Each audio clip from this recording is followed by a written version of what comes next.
the spring of 1974, in a hospital room in Wichita, Kansas, a dying farmer named Thomas Whitaker called his two sons to his bedside and divided the work of his entire life between them. 140 acres, black Kansas soil, land that held moisture when the summer turned hard, land that could keep a family in place if the family knew how to live within its limits.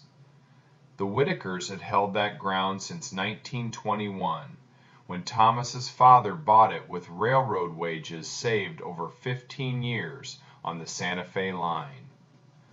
Thomas Whitaker was 66 years old. Liver cancer. The doctor said maybe a month, maybe less.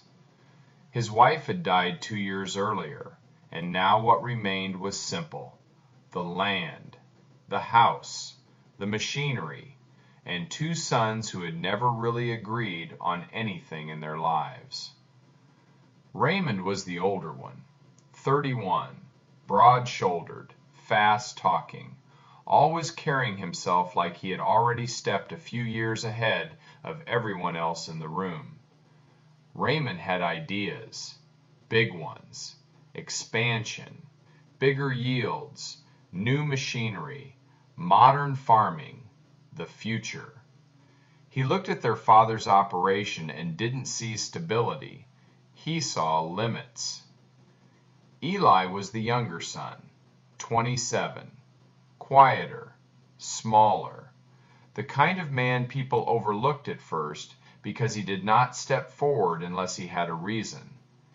He didn't talk much about ideas. He trusted instincts more than plans, and his instincts usually told him the same thing: listen first, talk later. Thomas looked at both of them standing at his bedside and knew exactly what would happen after he died. They would fight. They had always fought. And this time, the fight would not be about opinions. It would be about everything he had spent 40 years protecting. So he made the decision before either of them could. "I'm splitting the farm," he said. His voice was weak, but there was no softness in it. "Raymond, you get the East 70. Eli, you get the West 70. Raymond nodded immediately. "That's fair," he said. "We can still work it together. Share equipment, share planning. It'll be more efficient that way." "No." Thomas said it flatly. Raymond frowned. "No?" "No working together." Thomas's eyes opened wider. There was still authority in them. "You farm your side. He farms his.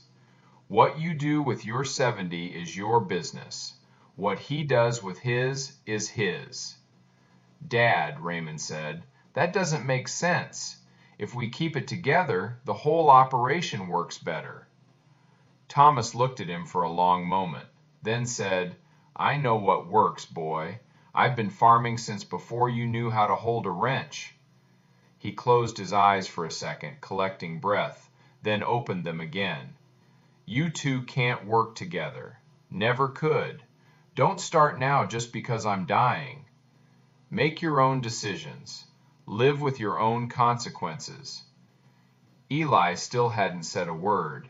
He was watching his father's face, not just listening to the words, looking at the strain behind them, the urgency, the fact that this wasn't just practical instruction, it was protection. Then Thomas turned his head toward him. "Eli." Eli stepped closer. "Stay after your brother leaves. There's something I need to tell you." Raymond's head turned sharply. "What?" Thomas didn't answer right away. "What do you need to tell him that I can't hear?" "Because it isn't for you," Thomas said. "Now go on. I need to rest." Raymond stood there, jaw tightening.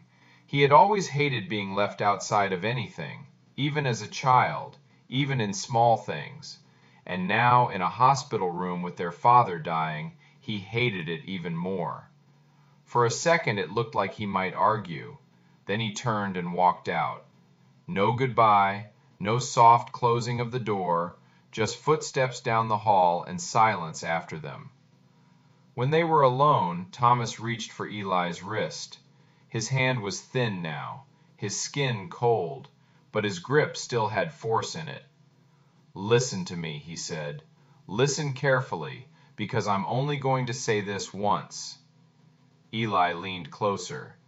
And then Thomas Whitaker told his younger son a story. Not about crops, not about machinery, not even about the land itself. A family story, an old one, the kind that gets buried because the people who lived through it would rather carry the weight than speak it out loud. It was a story about debt, and pride, and brothers, and land lost inside the family before it was ever lost to strangers. By the time Thomas finished, Eli understood something he had never fully understood before. His father wasn't dividing the farm because two equal halves were efficient. He was dividing it because he knew one son would treat land like a living inheritance, and the other would treat it like leverage. And once leverage enters a family, love has to get stronger than pride, or everything starts to break. Eli looked at his father and asked the only question that mattered. "What do you want me to do?" Thomas did not answer immediately. He looked toward the hospital window where the late spring light was fading against the glass. Then he turned back and said, "Keep the Massey." Eli blinked. Their father's old 1951 Massey Harris 44 was the only tractor left on the place. It was old even then, slow, plain, worth maybe $800 if somebody was feeling generous. "Your brother's going to want to sell it," Thomas said. "He'll want to split the money and use it on something newer." "Don't let him. That tractor is yours." Eli almost smiled from disbelief. "The tractor?" "Yes, the tractor. It's paid for. It runs. And as long as you have it, you can work ground without asking a bank for permission." Eli looked at him. "Dad, a 23-year-old tractor can't do everything forever." Thomas's eyes sharpened. "It did everything I ever asked of it." Then he squeezed Eli's wrist harder. "The men who stay aren't the ones with the newest machines. They're the ones with no debt. When the bad years come, and they always come, the bank takes land from men who owe. The men who owe nothing, they stay." Eli felt something settle in him then.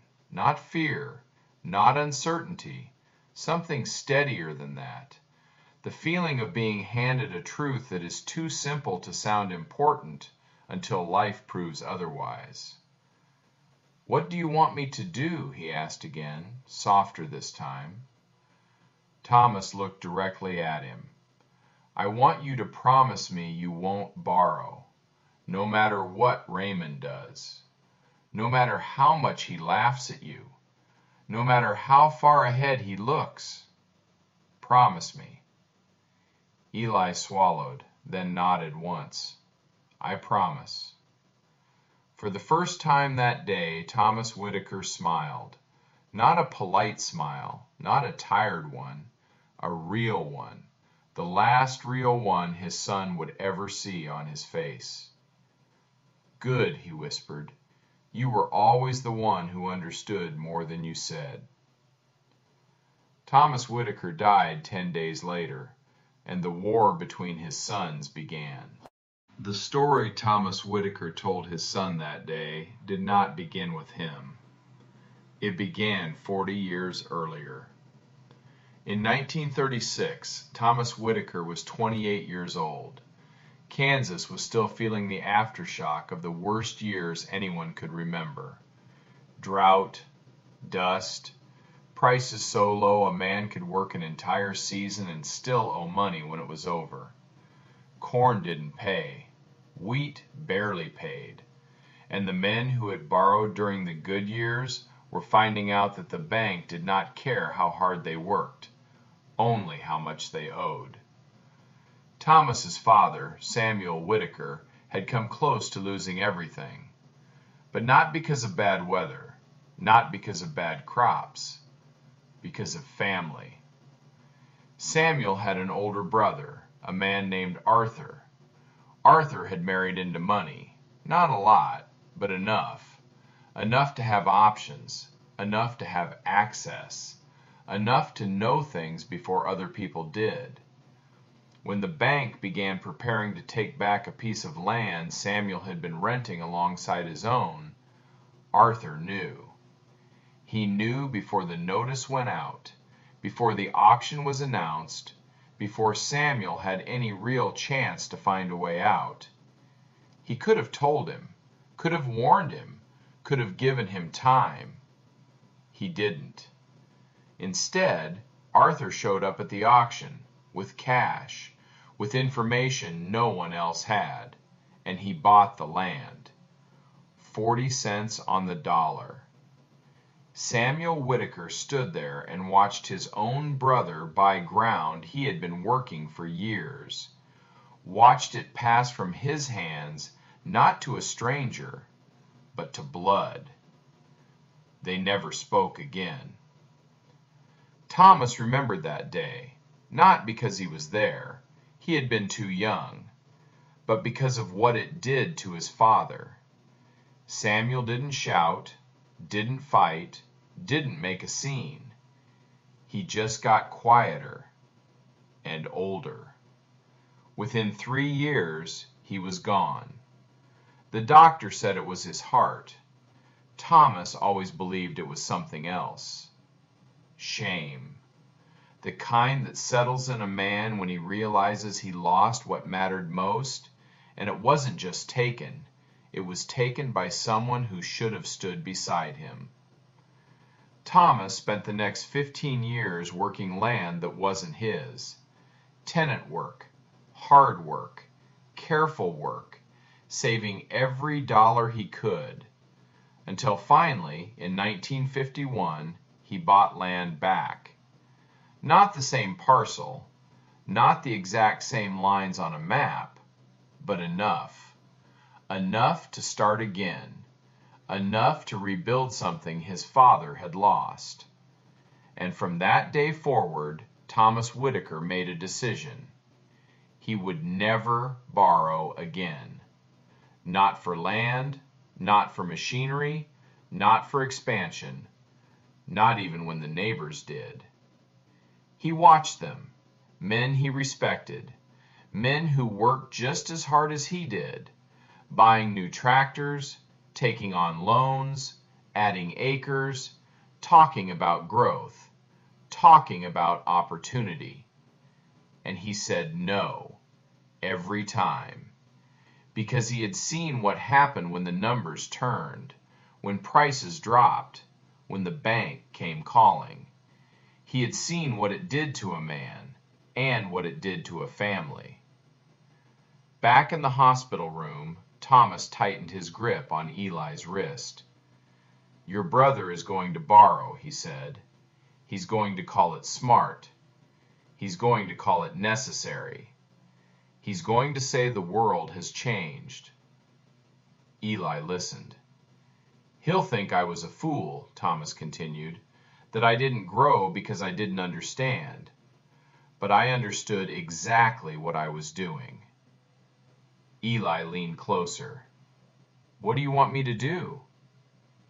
Thomas looked at him, not like a father giving advice, like a man handing off something he had carried his entire life.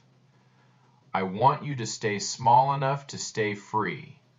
I want you to own what you use. I want you to owe no man anything you can't pay tomorrow. And I want you to remember this." Thomas's voice dropped lower. "Debt doesn't just take your money. It takes your choices." Eli felt that sentence more than he understood it, but he knew it mattered. "Promise me," Thomas said again. Eli nodded. "I promise." Thomas closed his eyes. For a moment, Eli thought he had drifted off. Then, quietly, almost like he was speaking to himself, Thomas added one last thing. Don't let what happened to my father happen to your brother. Eli didn't answer right away, because he already understood something his brother did not. This wasn't just about land. It wasn't just about money. It was about what happens when pressure enters a family, and whether that family holds together or breaks apart from the inside. 10 days later, Thomas Whitaker was gone, and everything he had tried to prevent began to unfold exactly the way he knew it would. The funeral ended on a Tuesday morning. Neighbors shook hands, casseroles filled the kitchen. People spoke in quiet voices about what a good man Thomas Whitaker had been. By afternoon, the house was empty, and what was left behind was not grief, it was decisions. Raymond and Eli stood in the farmhouse kitchen, the same kitchen where their father had spent decades planning seasons, fixing parts, and counting every dollar twice before spending it once. Now they were dividing it. The land was already settled, 70 acres east, 70 acres west. Clean lines on paper, not so clean in reality. The equipment was where things became complicated. Raymond leaned against the counter, flipping through a small notebook where he had already started listing values. The Massey, he said, worth maybe $700–800 if we're lucky. We sell it, split the cash, and put it towards something better. Eli didn't move. I'm keeping it, he said. Raymond looked up slowly. What? I'm keeping the Massey. It's not for sale. Raymond let out a short laugh, the kind people make when they think they misheard something. Eli, that thing's older than half the guys in this county. It's not a tractor anymore. It's a memory. It's still a machine, Eli said, and it still works. Raymond shook his head. You can't run a real operation on that. I'm not running your operation. Raymond pushed off the counter, irritation rising fast. This isn't about me, it's about efficiency. A newer tractor doubles your output, cuts your time in half, lets you actually grow something instead of just maintaining it, and costs 10 times as much, Eli said, and belongs to the bank until it's paid off. That hit. Raymond's expression tightened. Is this coming from you or from whatever Dad told you in that room? Eli said nothing. Raymond nodded slowly. Yeah, that's what I thought. He told you to keep it, didn't he? He told you not to sell anything, not to change anything, not to move forward. Eli met his eyes. He told me to think. Raymond let out a breath through his nose, sharp, controlled. Fine, he said. Keep your museum piece.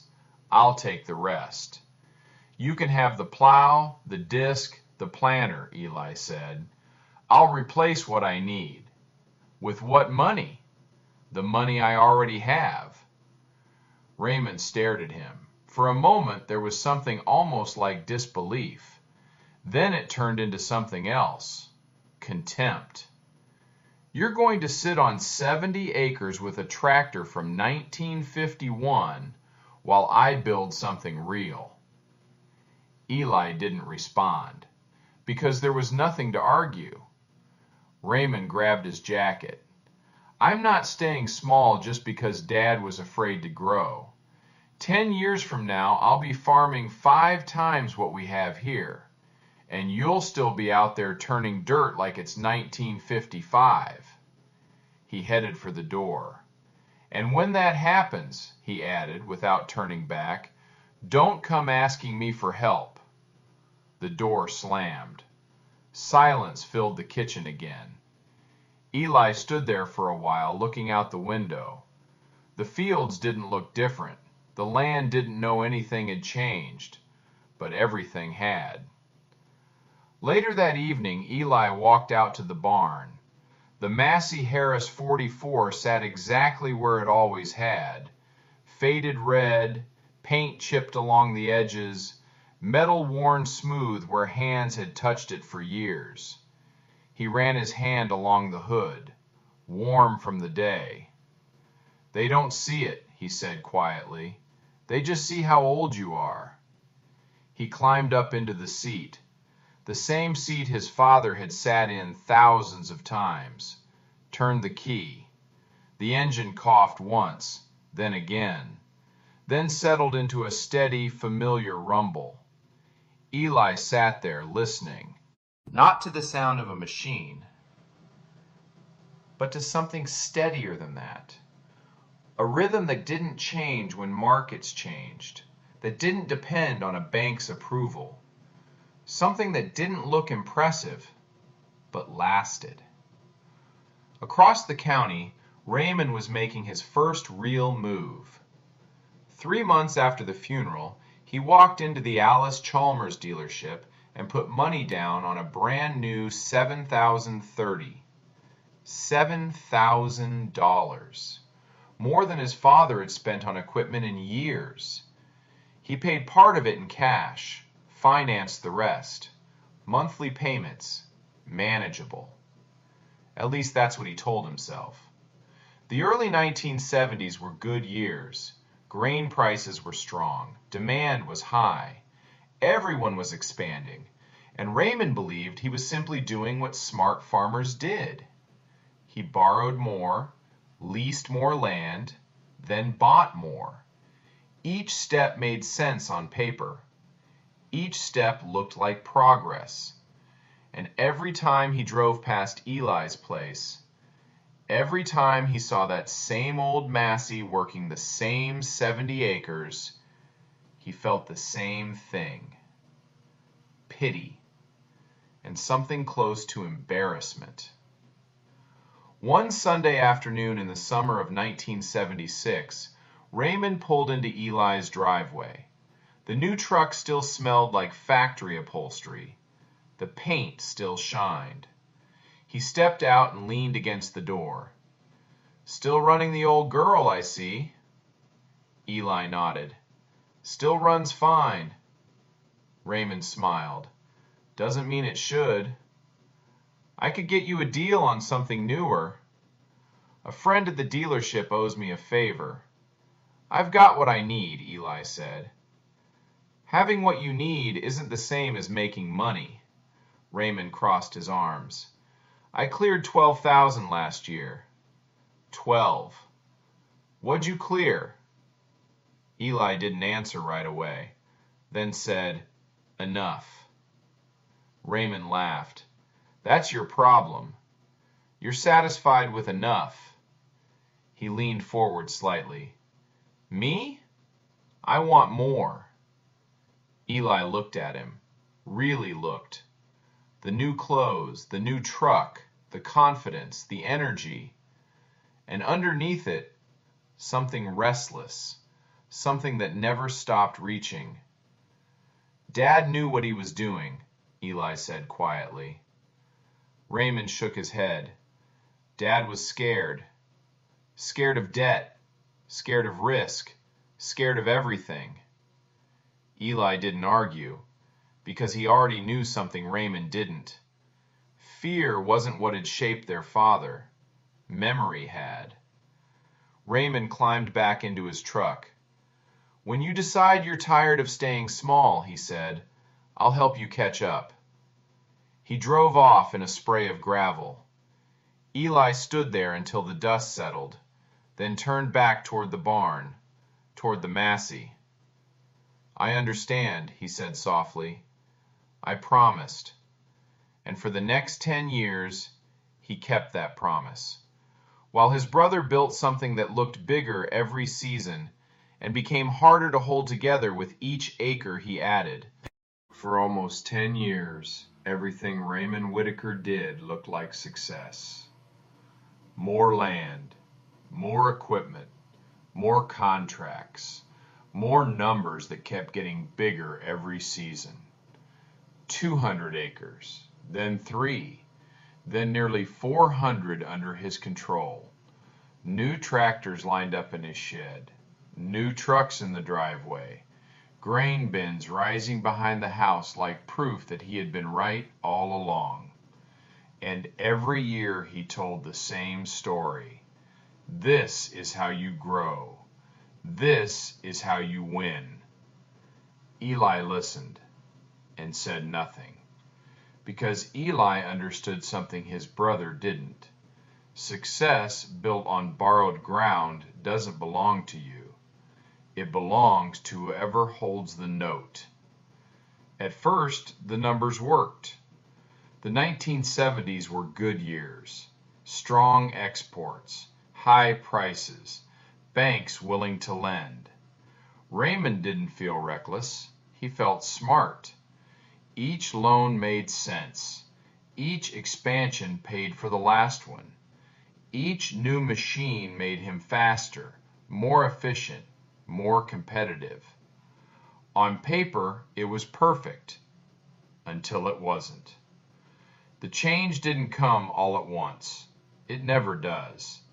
It came slowly, quietly, like something slipping out from under your feet 1 inch at a time. 1980. Interest rates climbed. Loans that had been manageable became heavy. 1981. Grain prices started to fall. Contracts didn't pay what they used to.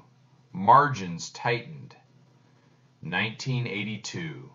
Land values dropped. The same land Raymond had borrowed against was now worth less than the debt tied to it. And that was when the real pressure began. Payments didn't change, but everything else did. The first missed check wasn't panic. It was a delay. The second wasn't failure. It was timing. The third was when the bank started calling. Eli heard about it before Raymond said anything, from quiet conversations, from looks people gave when Raymond's name came up, from the way the banker at church stopped smiling as easily. Raymond didn't talk about those numbers. He still talked about acreage, still talked about output, still talked about what next season would fix. But the gap between what he said and what was happening was getting wider. By the spring of 1984, it couldn't be hidden anymore. Raymond Whitaker was 6 months behind. 6 months of payments he could not catch up on. The bank sent letters, then warnings. Then a man in a suit who sat at Raymond's kitchen table and spoke in calm, measured sentences about timelines and obligations. There was no anger in that voice, no judgment, just numbers. And numbers don't negotiate. 30 days. That was what they gave him. 30 days before foreclosure proceedings would begin. Raymond sat in that kitchen after the man left. The same kitchen he had once stood in and imagined as the center of something bigger, an operation, an expansion, an empire. Now it felt like something else, like a place waiting to be emptied. He tried to understand where it had gone wrong. He had worked harder than anyone he knew. 18-hour days in planting, 7-day weeks in harvest. He had done everything right, everything that was supposed to lead somewhere. But the prices were wrong. The interest rates were wrong. The timing was wrong. And none of that changed what he owed. The debt was real, and the bank wanted it back. That night, Raymond picked up the phone and made the hardest call of his life. Eli? There was a pause on the line. I need to talk to you. Eli didn't ask questions. "I'll come over," he said. When he arrived, the difference was obvious before he even stepped inside. The truck in the driveway was still new, but everything else felt tired. Raymond was sitting at the kitchen table with a bottle of whiskey, a glass in his hand. Not drunk, just worn down. "I'm losing it," Raymond said. No greeting, no build-up. All of it. Eli sat across from him. "How bad?" Raymond let out a breath. 700,000. The number sat there between them, heavy. The land's worth maybe half that now. The equipment, less. Raymond gave a short, hollow laugh. "Remember when I said I was building something? Some empire?" He shook his head. "All I built was something that falls apart the minute the numbers turn." Eli didn't interrupt, because there was nothing to correct. "What are you going to do?" he asked. "What can I do?" Raymond said.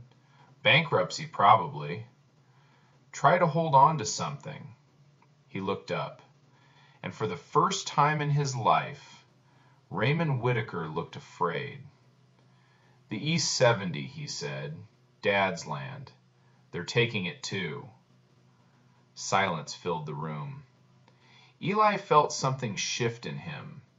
Not surprise, not satisfaction, something else. Recognition. This was the moment his father had been talking about. "When's the auction?" Eli asked. "Next month. They're taking everything." Raymond stared down at the table, then back up. "I need to ask you something." Eli waited. "Do you have any money?" Eli thought about it. Years of saving, years of not borrowing, years of choosing less when more was available. "Some," he said. Raymond swallowed.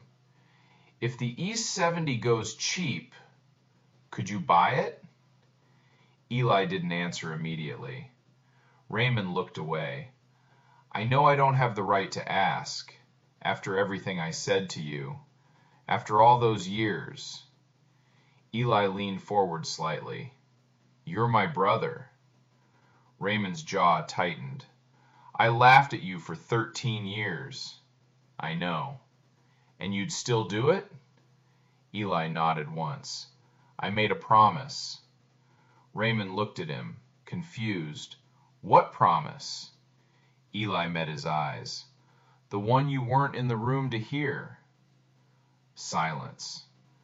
"I'll be at the auction," Eli said, "and I'll do what I can." Raymond didn't speak. He just sat there, because in that moment, for the first time in years, he understood something he had missed all along. Success isn't measured by how much you can build.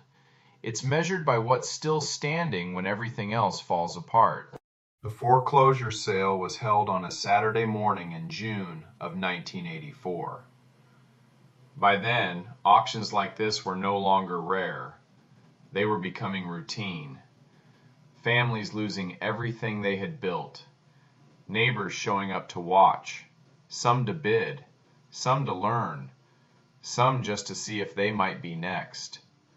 Raymond stood at the edge of the crowd, hands in his pockets, watching strangers walk through his life.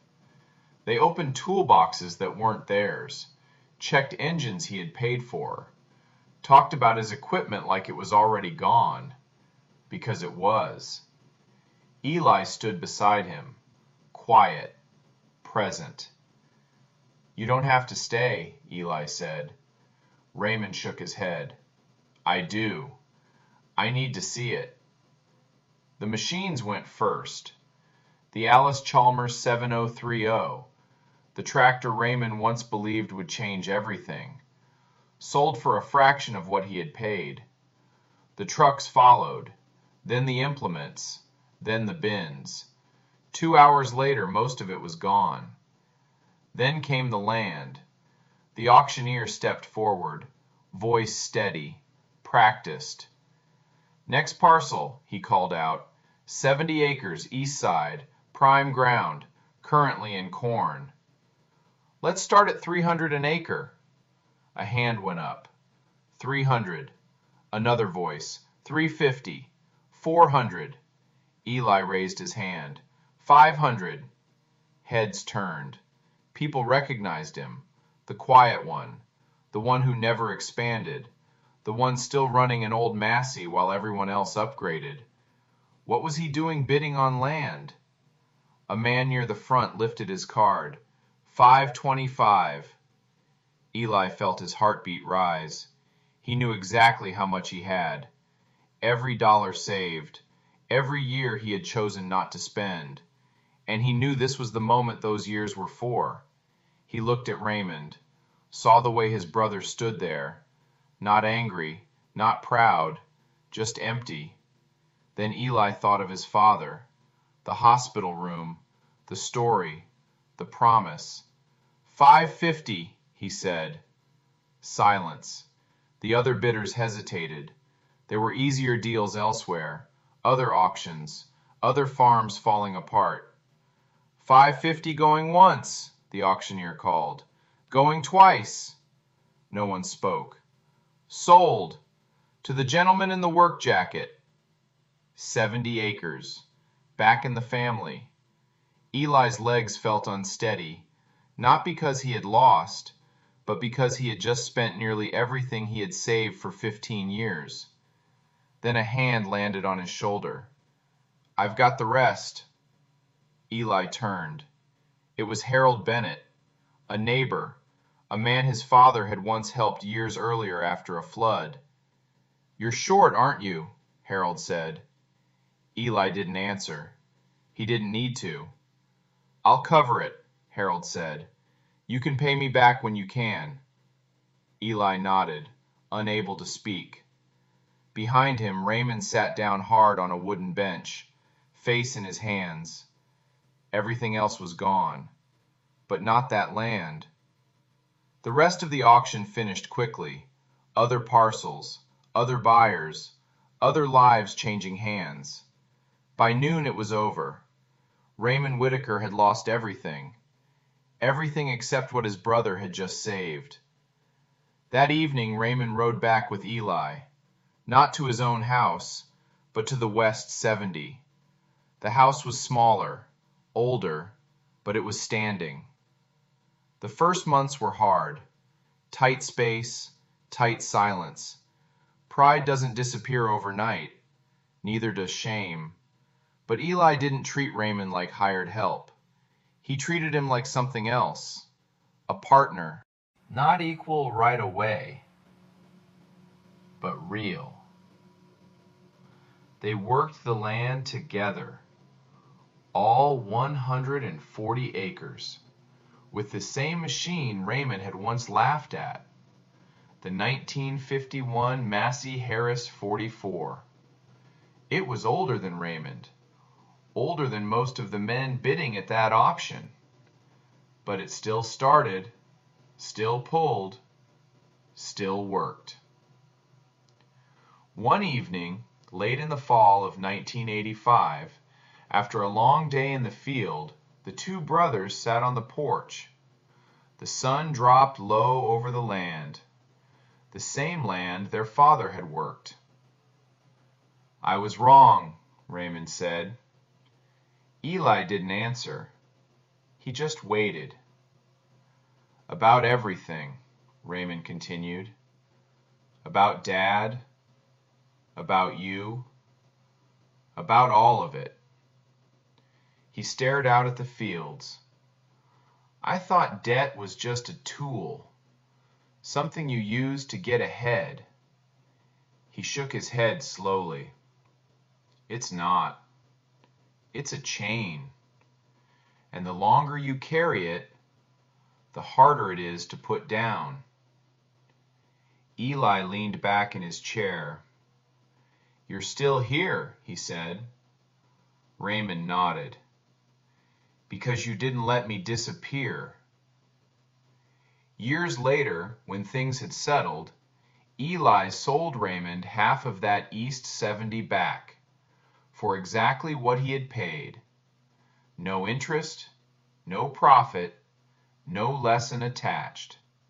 Just a way to make the land whole again. The paperwork was signed on a quiet weekday afternoon. Two brothers standing side by side, not as rivals, not as opposites, but as something they had almost forgotten how to be: family.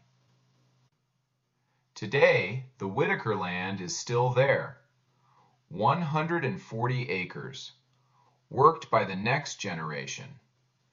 They use newer equipment now, machines bought with cash, paid for before they're ever turned on. But in the barn, the Massey still sits, maintained, ready, not as a relic, not as a memory, but as a reminder of what nearly broke them and what held them together. Every Thanksgiving, the family gathers at that same house, and Raymond tells the story about his father, about the choices he made, about the ones he got wrong. And he always ends the same way. The bank doesn't care about your plans. They don't care about your land. They don't care how hard you worked. If you owe them, they own you. Then he looks at the younger ones, the ones who haven't had to learn it the hard way. And if you want to keep what matters, make sure you own it before you depend on it. Out in the barn, the old tractor sits in the dark, paint faded, steel worn smooth, still ready, still enough. Because in the end, it was never about having more. It was about keeping what mattered long enough for it to still be there when everything else was gone.